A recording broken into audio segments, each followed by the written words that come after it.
Gargamel has gotten stuck in our realm, in our earthly realm here, and he has made the most of it. He's had Smurf magic left over, so he's become a very famous magician.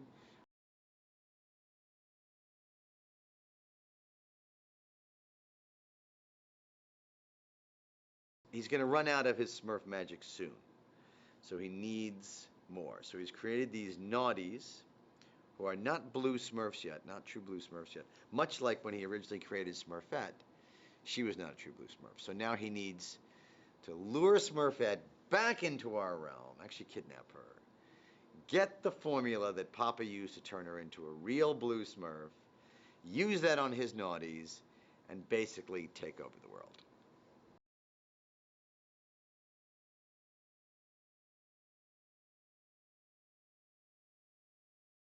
We laugh and cry with the crazy antics of the Smurfs and Gargamel.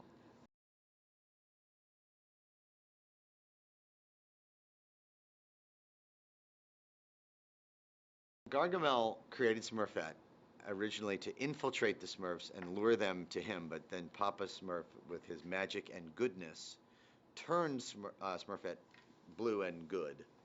And Gargamel really has never gotten over this. Gargamel's not one to let a grudge go, as it were.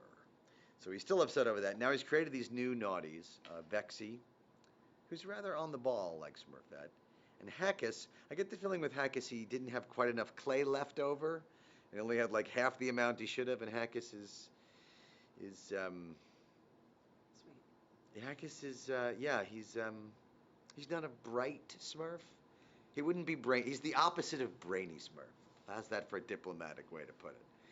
So he needs to turn them blue so he can extract blue essence from them. And then he wants to, get all the other Smurfs too. So yeah, they're they're they're delightful creatures, and to everybody except Gargamel, who's a very begrudging, annoyed, put upon single father.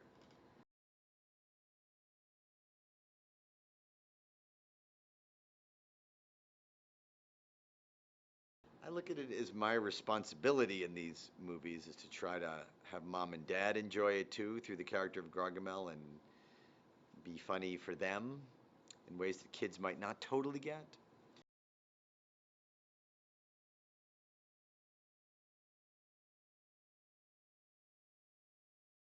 In both these movies, in the first one and in this one, there's a rather touching um, message about about being a parent, and what it means. And in the first one was more about how do you prepare yourself to be a father and what does being a father mean. And this one it's about who's your family and who you choose to be your family, and also about forgiving your family for how they may have let you down. Although you notice Smurfette doesn't very not very forgiving of Gargamel, although she is actually. If Gargamel weren't such a jerk, Smurfette would have kind of she actually does warm up to Gargamel when he's treating her well.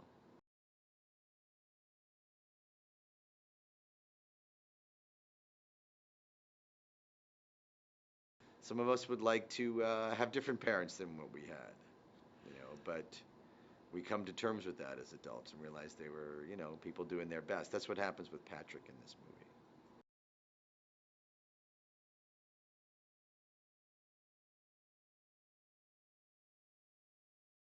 John Oliver, I think, was my favorite. Vanity Smurf, I think, was my favorite in this one.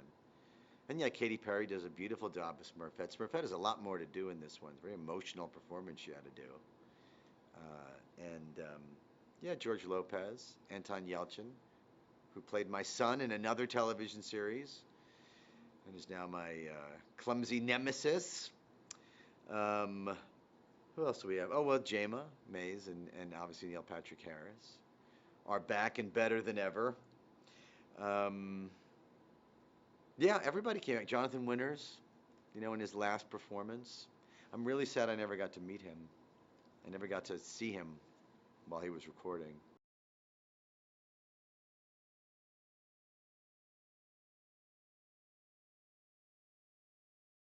Papa Smurf is a very fitting, that kind of loving energy that, it's really nice that he got to play this role.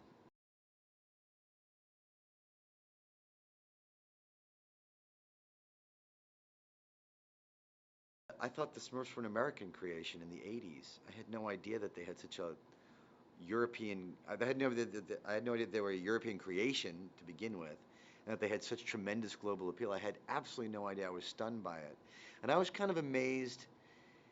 It's so people have asked me a lot in the last 3 years, what is the appeal of the Smurfs, and it's very difficult for me to put my finger on. Um, they seem to have some kind of archetypal appeal that goes beyond.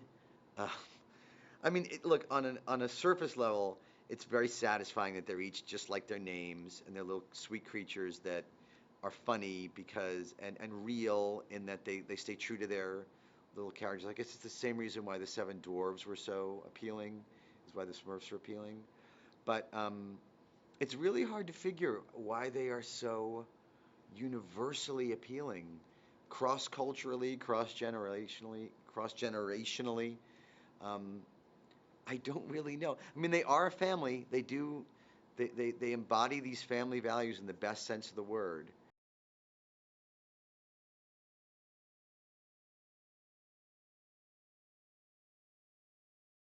They are this lovely, family of acceptance. They're all different, and yet they're all, uh, you know, together.